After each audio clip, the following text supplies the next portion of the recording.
امریکہ کا بنگلہ دیش کی عبوری حکومت کا خیر مقدم۔ ٹرمپ اور ہیرس پہلے صدارتی مباحثے کے لیے متفق۔ امریکہ، مصر اور قطر کا غزہ جنگ بندی مذاکرات دوبارہ شروع کرنے کا مطالبہ۔ وائس آف امریکہ واشنگٹن سے اہم خبروں کے ساتھ محمد جلیل۔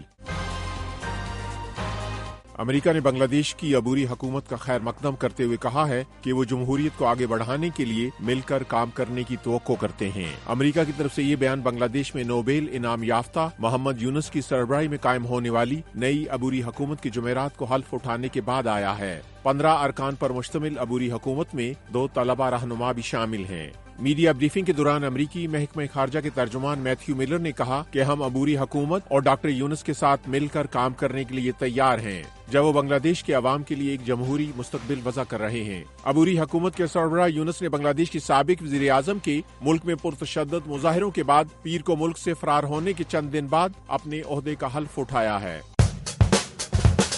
یہ وائس آف امریکہ واشنگٹن ہے۔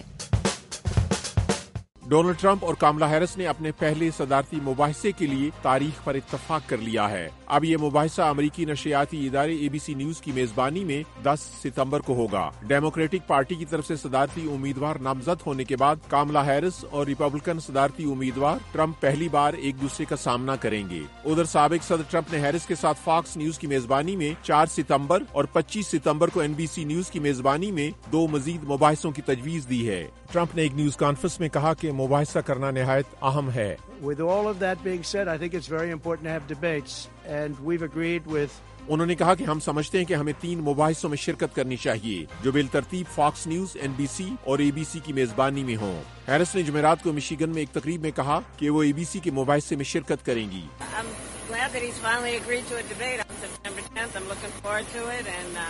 مجھے خوشی ہے کہ وہ مباحثے پر رضامند ہو گئے ہیں اور میں اس کی منتظر ہوں۔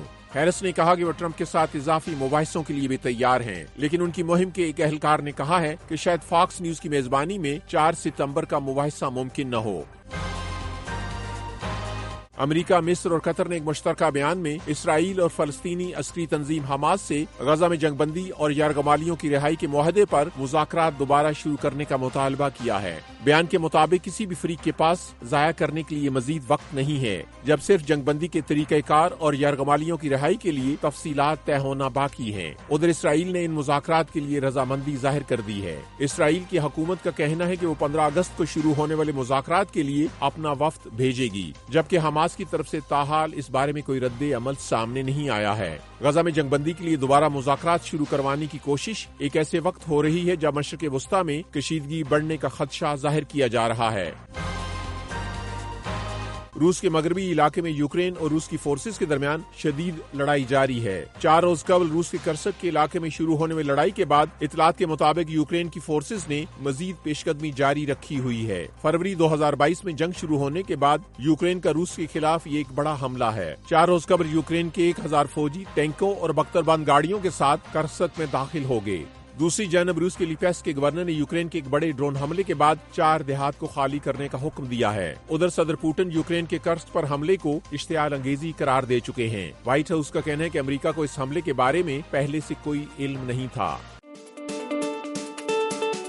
خالد حمید کے ساتھ تازہ ترین خبریں براہ راست دیکھیے پیر سے جمعہ۔ اقوام متحدہ کے رکن ممالک نے سائبر کرائمز کی روک تھام کے لیے ایک معاہدے کی منظوری دی ہے۔ یہ منظوری اس وقت دی گئی ہے جب انسانی حقوق کے کارکن اس معاہدے کی اس بنا پر مخالفت کر رہے ہیں کہ یہ آزادی اظہار کے لیے ممکنہ خطرہ بن سکتا ہے۔ اقوام متحدہ کے رکن ممالک نے اس معاہدے کو متفقہ طور پر منظور کر لیا ہے اور اب رسمی کارروائی کے لیے اسے جنرل اسمبلی میں پیش کیا جائے گا۔ اس معاہدے کا مسودہ پہلے روس کی طرف سے پیش کیا گیا تھا اور اقوام متحدہ کے 40 رکن ممالک کی طرف سے اس کی توثیق کے بعد یہ معاہدہ نافذ العمل ہو جائے گا۔